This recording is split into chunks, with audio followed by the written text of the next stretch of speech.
It's the first weekend in May, and we're going to take a look at the orchard. So, with our pear tree number 1 here, it's starting to kick out a lot of leaves, and the fruits are starting to develop. There are still a few that have blossoms, but most of them have formed. I did notice whenever I was looking here, there's some weird kind of white stuff on the fruits and also on the leaves, and I need to look into what that is exactly, but you can see here this leaf is curled up and it's irregularly curled. It's not like it's just forming, and there's little powdery stuff on it. So there on the fruit, there on the fruit, hopefully you can see that, and a lot of these all over the leaves. So it's not just one place, it's a little bit there and here and whatnot. So I'm not sure what the deal is, but I'll need to look into that because I don't like that. But right here you can see a good pear starting to form. So first priority is to figure out what this stuff is, and then after that I'll probably start to thin the fruits pretty soon. And just as a review, the pome fruits, which are the pear and the apple, they form their buds just like this, where there'll be one blossom. Let's find the flowers. So that you can see there's 3 flowers coming out of that one blossom or one bud. And if you look at all these, they're in clusters like that. And that's how the pomes do. They pop up, and then there's leaves in that bud, and then a bunch of fruits or a bunch of flowers, which will maybe become fruits. And you have to thin that to 1 or 2 per cluster. Otherwise, you would get 5 or 6 fruits on all the hyacinths. Would obviously cause a big problem with weight, and also space, competition, insects, all those things. So basically what we have to do is come in here and then break these off and just say, okay, look, you find the big one and then get rid of the others. And that's usually what I do. I did that last year successfully, and I'll do it again this year. So basically you just have to come in there and then pull out the ones that aren't going to get rid of. That way the fruit that is remaining is going to get bigger and stronger and fatter and more sugar. So but I just have to figure out what is going on with this powdery stuff. I don't know. Anyway, so that is the pear, but the fruits are forming. It's kind of weird because you get fruits that are nice and swollen, and then you still have some few straggling blossoms over here, over there. It's weird how that works, but anyway, did also notice a little bit of leaf damage, some holes there. You see that? A little bit's okay. I just always like to know what's going on, so it doesn't become a massive problem. Last year with the aphids, we had the cherry and the peach trees affected, but not the apple or the pears. And this doesn't look like aphids, but we'll have to see what it is. So I don't know if it's some sort of a fungal thing or whatnot. But anyway, that is something to figure out. And then the cherry, putting out all of its leaves, very big, willowy. And now you can see that there's lots of cherries. They're easy to see now. So you can see them all there. The lovely thing about cherries is they're small, they develop quick, and you don't have to thin them. So there's nothing to do except to monitor them and watch for parasites. And like I said, for last year with this tree, it was the aphids. So we'll keep an eye on them. The little black aphids came in here and curled up the leaves. Didn't affect the fruit too much, but and didn't affect the tree too much, but want to keep an eye out for it and take some action if needed, so that we maintain a nice healthy tree. But yep, so lots of leaves, and perfectly that the wind's blowing, you can see the leaves and how billowy it is. And right here is some sort of a fly. I don't know what that is. I did see a ladybug on this tree as well as the peach tree, which happened to be the one that had aphids last year. So I don't know if they are looking for some repeat performance. Hopefully that if ladybugs are there, that they'll take care of that aphid problem if one were to develop. Okay, the apple tree is here. It has put out a lot of its leaves, and starting to see some good fruit development. Here's another one. This is a different insect, like a fly-looking thing with translucent wings. So it's like an ant that can fly, but I don't know. So anyway, here's our fruit. They're forming pretty good. So once again, same way. This is a pome fruit, just like the pear. So you'll see clusters all at once, and that's where you have to go in and thin them out.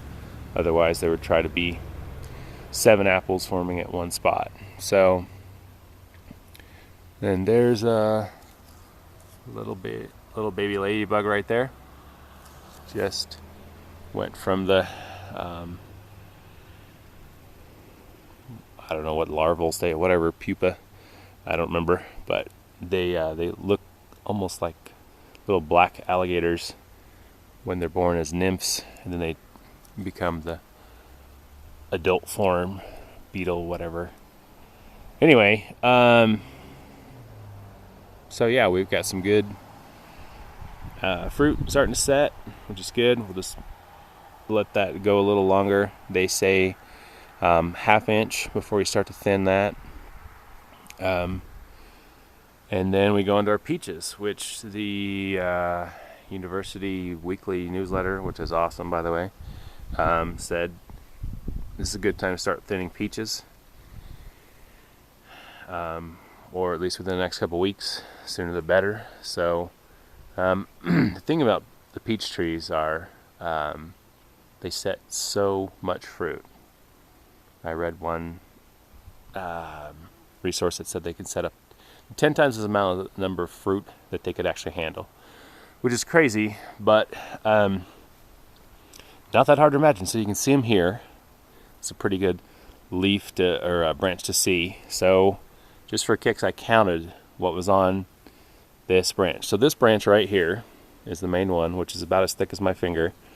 Comes up and it has a shoot down here with all this fruit, and over there, and then there's one over here and here and here and here and here. So this fruit, or this branch, this part right here has 75 fruit on it. And if I throw these in, basically we're talking about 100 fruit, 100 peaches that would try to set on this part right here and here and here, which obviously is not going to happen. It's going to be too much for this little branch. And what we have to do with thinning is go in and then knock off the ones that are too small. And usually what we'll do is I say like a fist size, so about 4 to 5 inches in between. And so that's what we'll do, is come in here and find the ones that are smaller, knock them off. See, when there's 2 there, we don't want that. So going through and picking it off, it's a time-intensive process, but it does give you bigger, juicier peaches, because the tree doesn't try to set so much fruit. It focuses its energy on a limited number. So the question becomes, would you rather have 250 tiny fruit or 150 larger fruit? Plus they have more sugar because it goes into the tree, puts the production into fewer numbers, so they're bigger and sweeter. And besides the fact that peach trees are notoriously for breaking because they'll get so heavy. And like I said, as you can see, there's no way this one could hold 100 of those. And the tree will self-thin, what they call the June drop. It'll pop off and drop off a lot of the fruit. So usually I try to control, now I try to control that by selectively doing it, so that way I can get the fruit where I want it to be, so it's good spacing and not too much overloaded, and the tree's all nice and happy and balanced. So anyway, but yeah, we've got a lot of fruit setting here. Like I said, I didn't realize how much it was, but when I counted that this little thing has 100, I would say there's easily 1,000 little peaches here. I mean, they are obviously very, very tiny, but there are that many. So we'll obviously be getting that number way down because a lot of them won't make it. But anywho, that's what we're going to do with that. But it has definitely set its fruit, and we'll start to thin it sometime in the next couple weeks. The other pear tree come along well. It has some holes in its leaves. I noticed that this has a little weird curl on it, like something was munching on it and curling it up. And it's got some good size fruit to form in there. I did see a bit of the same powdery mildew stuff. I don't know if that's what it is, powdery mildew, which is some sort of a infection, a fungal infection, I believe. I'm not sure. And there's a nice ladybug on there. But I don't know what it is, but it doesn't seem to be as prevalent down on this pear tree as it did on the other one with that. But you can see some really nice fruit formation there, setting up nice. So we definitely need to come in pretty soon and start to thin those out now that we've got a good set, and thin them out to just one per cluster. With the apples, they're still a little slow to develop, so I'm going to wait a little bit on them. And the apricot tree is ginormous, got all that foliage.